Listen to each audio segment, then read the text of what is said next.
from a growth perspective, from an investment perspective, it is more difficult for Everton to grow just because of money than it would be for a London club, than to make the leap, for example, that Chelsea made 25 They can do years like ago. Spurs, though. I think Tottenham is a right example to try to follow more than Chelsea. There's a lot more money in North London than there is in there is. Merseyside. Yeah, but still, I think with the money they've invested, the new stadium coming, the training grounds, but you need to find a Pochettino type of manager at Everton, not changing every year because you go for Silva and you go for Carlo. I mean, Carlo, they lost Carlo, which was, they would have kept him. He decided to leave. And Benitez, who, by the way, if he finishes the season, will not be there next season because clearly we see the limits and the fact that he's not good enough as much as we like him. But you can't just keep doing that. You need a good sporting director, and Don, for example, doesn't really think that's the case right now. So there's a lot of things that you need to be able to grow, not just the money from your owners.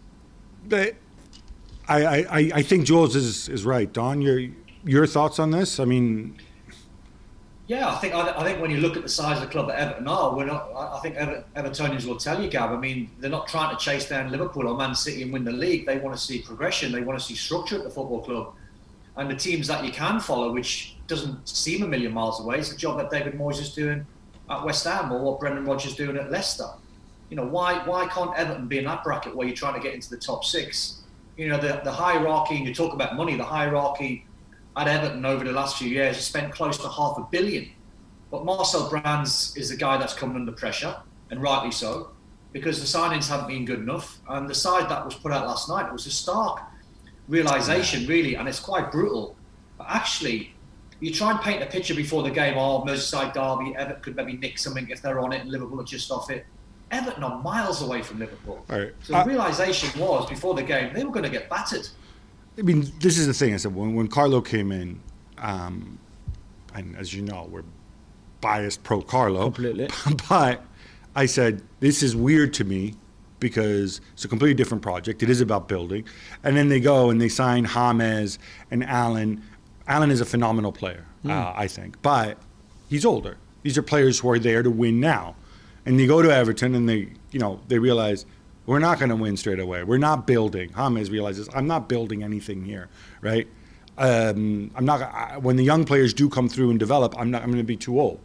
And they look at the gap with the big six in terms of wages and so on. They look at, as Don mentioned, where Leicester is, and it's not going to work. And so I wonder about this. Does it go back to that? If they had spent the resources that they spent on James with the wages and whatever else, and Alan, Doucouré is a different story, I think. Different, yeah. If you had used that on younger players when Carlo came in, if Brands had said, look, Carlo, you're Carlo, whatever, but if you're going to make it work here, Ancelotti, you got to understand that you're going to make it work with kids. And we're going to try to be good 3-4 years down the line so that if you leave, we have a legacy that we can build on. Might things have been different? Well, if that's the route you're going to go down and you're going to try and say, right, we're not going to spend a crazy amount of money because we've done that in the past and it hasn't got us anywhere, and that's going to be your philosophy, then why don't you change manager and go and get Graham Potter, because he improves players. And Graham Potter over the last, 6 to 12 months might have been, and not him, but I think fans in general would have said he could get the Tottenham job, he could have got the Arsenal job. It's only a matter of time before someone takes him. So Rafa Benitez is not going to be around forever, and I said that on match day one. I went, this will end in tears. And I didn't say that on the fact that just because he's managed Liverpool and now Everton. Oh, you weren't one of those, it's Agent Rafa type people? No, I just thought it would end in tears, and it will do. And it's not because of red and blue, it's just because he's quite a defensive coach. He hasn't got a lot to work with. You talk about Alan being a phenomenal player. Well, he was, but he can't get around the pitch anymore. Rondon's not a great signing. Richarlison needs to up his game because he's being linked with Barcelona and Real Madrid and PSG. But actually, at the minute, he's not playing well.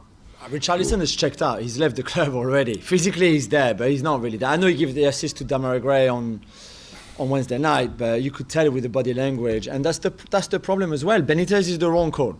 You've got players who wanted to move because they wanted something bigger they didn't get.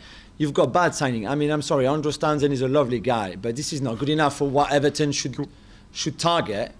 And then you play 4-4-2 in a game like this. Okay, they've also had, we haven't mentioned this yet, in Rafa's defense, they've also had injuries, starting with Dominic Calvert-Lewin, Yeah, obviously, who, you know, we can say, like, but it's kind of like he is Everton's Lewandowski, right? Yeah. Yeah, let's see how Bayern do if Leva's out as long as DCL's out, and, well, won't that be a who, right? So let's be fair about that. No, true, of course. Obviously, they've had Yerry Mina. They've had a bunch of injuries to go with it. It's a lot to take on if you're Rafa Benitez. But you should still do better than what you've been don't doing. doubt he should be doing better, but let's look at the whole picture, though. Soon they're going to go down. You're not going to go down. How can you possibly go down? But that's what I'm saying. But something has to happen for them to stop this terrible run of form. I mean, right now, who's a worse team than them in the Premier League? Right. Norwich are better. They're playing better with Dean Smith. Watford are playing better with Claudio. Who is worse than them? Newcastle, okay, but they're worse than you know. But who is worse than them right now? I mean, Well, thank you very much for watching ESPN on YouTube. For more sports highlights and analysis, be sure to download the ESPN app. And for live streaming, premium content and